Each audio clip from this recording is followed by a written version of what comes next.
Good morning and happy Tuesday, March 17th. And it is day 2 of the COVID-19 um, quarantine, personal distancing, what have you, new horizon, new beginning for things. And today we're going to start our reading from the Tao on page 46. When the Tao prevails in the land.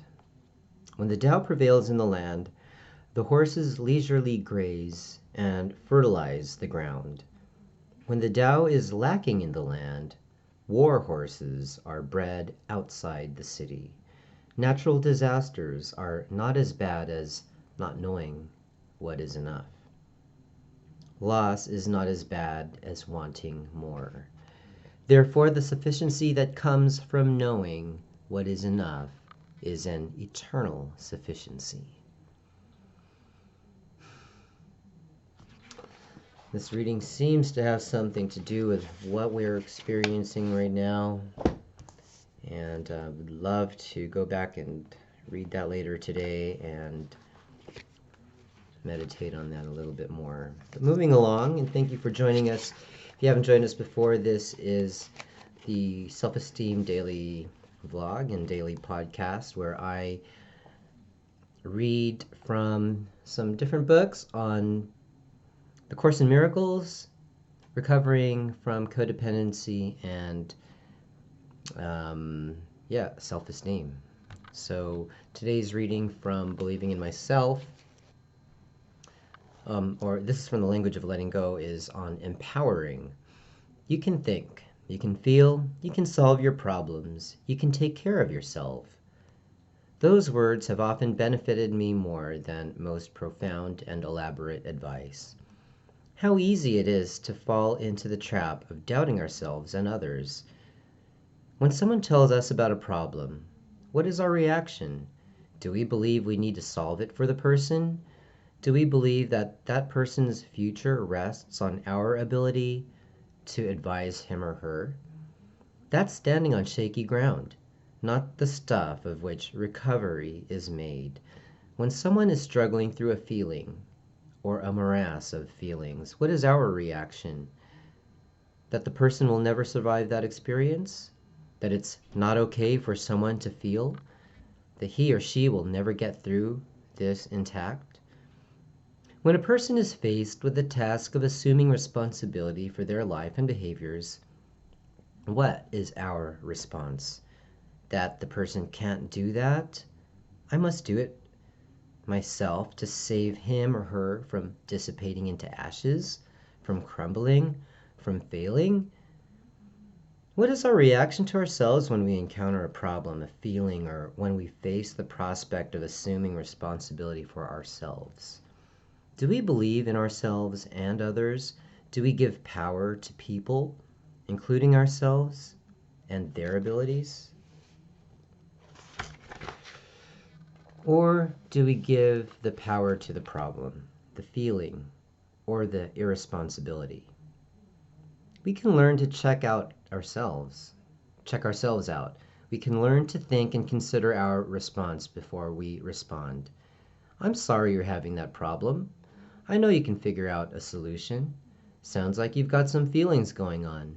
I know you'll work through them and come out on the other side. Each of us is responsible for ourselves. That does not mean we don't care. It does not mean a cold, calculated withdrawal of our support from others. It means we learn to love and support people in ways that work. It means we learn to love and support ourselves in ways that work. It means that we connect with friends who love and support us in ways that work. To believe in people, to believe in each person's inherent ability to think, feel, solve problems, and take care of themselves is a great gift we can give and receive from others. Today I will strive to give and receive support that is pure and empowering. I will work at believing in myself and others, and our mutual abilities to be competent at dealing with feelings, solving problems, and taking responsibility for ourselves. Gosh, I really, really love this reading, and it really speaks to me because I'm working through a divorce still, and um, the idea of supporting that other person and them struggling on shaky ground is something that comes up, I believe, with all people that are struggling through divorce and uh, going through the process of recovery from codependence. And it's daily conversation that we all have with ourselves and maybe even with that other person. Um, and that conversation should always include a sense of setting boundaries and tuning into yourself and what your needs are, and making sure that you're taking care of those needs well before you begin to take care of the others. This is personal responsibility, and everybody's responsible for themselves. And now, in times of crisis, we really are called to be self-sufficient and be supportive of each other in a different way. And that is the kind of the crux of this whole grand experiment that we're under right now. So have fun with it, and you know, find new ways to be in connection with each other. All right, moving on to practicing the course. And this will be helpful also as we journey into this new realm of our human history. Positive thoughts and right-mindedness. No one in his or her right mind ever experiences anger or frustration. One moment of insanity, triggered by the ego's perspective on the world, initiates all the pain and turmoil we've ever felt. This wrong-mindedness is a habit, nothing more. That's good news. We have broken habits many times in our lives. With a bit of effort, we can break this one too. The quickest way to break a negative habit is to intentionally monitor the thoughts that accompany our behavior. The one controls the other. Keeping our thoughts on a higher plane will keep our behavior up there too. The highest of all thoughts is soft and gentle love. We simply won't create havoc in our lives when we are living them gently. Those we touch with our gentleness will know a new peace too. To be free of turmoil is a possibility today. What a gift I can bestow on those around me. And now, with everybody at home with their loved ones, when you all had before had a chance to get away from your loved ones and their quirks and things they do, you now have a chance to see where you react and where you're able to use your sense of awareness to change that old behavior, that old habit, and practice something new.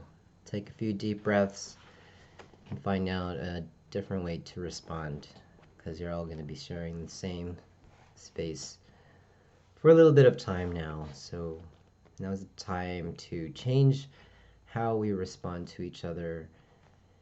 Be more playful, be more curious, ask questions, and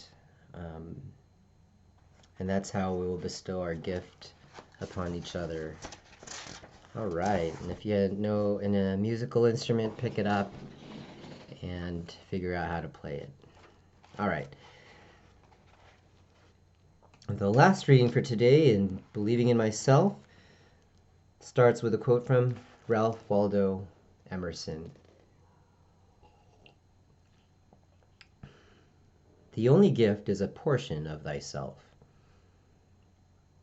Some gifts only we can give to certain people. There is no smile like ours. Nobody's touch is just the same. No one else has our thought patterns or perceptions. There are hurts in others that only we can heal. spirits only we can lift, words only that we can say. Self-esteem that has been chipped and weathered away by hard times robs others as well as ourselves. And always those others are the ones we love most, the very people we would least like to hurt. One of the sad implications of low self-esteem is that in devaluing who and what we are we devalue we also devalue what we have to give. So we don't give it, and our loved ones lose out. Putting up with low self esteem is sad, all right, but in a very real sense, it's also selfish. It isn't honest to say, I'm only hurting myself, when we consciously refuse to lift ourselves up out of some gutter of hopeless self pity. If there is even one person in the world who cares for us, who has a stake in our well being, we are cheating that person by denying them our healthy company. Bruised and bleeding as we may be, if someone is watching for us out a window, praying for us every night, we have more on our conscience than just the crime we're committing against ourselves. Unchallenged personal deterioration hurts the people who love me. All right. This reading is a very powerful one. You can see this one coming, and I take this as a finger to my forehead. All those times when I felt low self-esteem because of being separated from my child for whatever reason, and allowing that to seep out into that relationship. Um, that's what that reading talks to me about. And so, yeah, we're all on this path together of figuring out how to best relate to one another.